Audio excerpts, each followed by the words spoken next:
questions. And I think that, throughout this process, the audience is able to understand certain cultural context and then relate it to their own without exoticizing the differences. There's a suspension of belief where it's not your experience, but there's enough about it because it's so personal that it becomes universal. So I'm curious, what are the suggestions you have for other storytellers? And I want to use the word storytellers broadly to even include the people who will view this session, who are working in diversity and inclusion or human resources or sales, or everything is a story. Like I heard many years ago, there's 7 stories being retold every day all over the planet. So what would you say, what would your suggestions be for storytellers, both who are creating shows and film and media, but just all of us as storytellers? Well, I think, again, it's like in sharing something with someone else, whether it be an audience, it really is about wanting to share that thing that you don't think you should share. I mean, I don't know.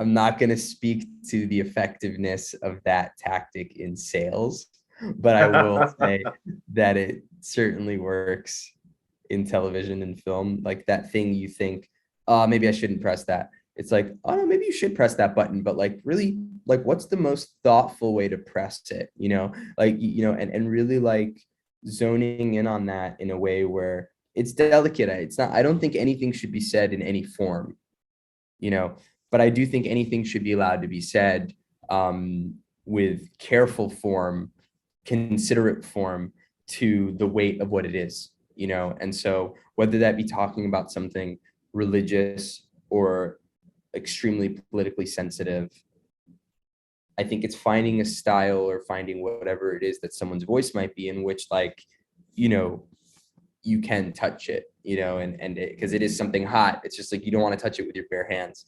So it's like, what are you going to do to touch it in a way that feels, again, like you're going towards something that you couldn't do in normal conversation or in normal social convention, but you could do through art, but still, taking that care to thread that line, to walk that tightrope in a way where you can actually connect and not just point at something vulnerable or raw for just the sake of doing it, or some sort of visceral reaction or sensationalism.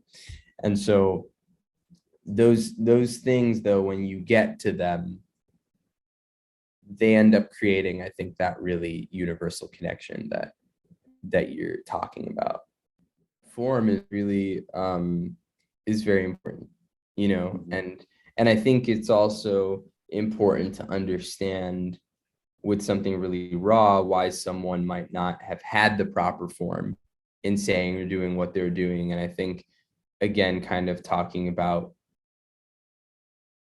if we're talking about Tannenbaum, we're talking about just under the umbrella of religion, there should be deep forgiveness and mercy for people who don't have the right form in saying what they're saying or what they're doing.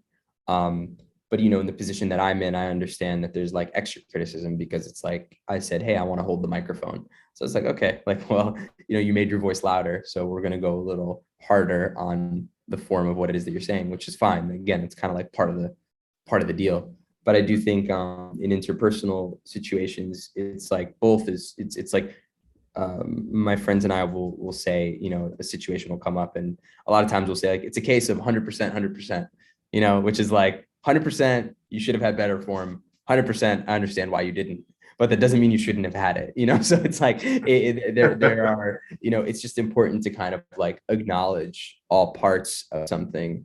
Yeah. I love that, because I think that that's one of the things that sometimes gets lost in the discourse, that everybody has a fingerprint on what's going on.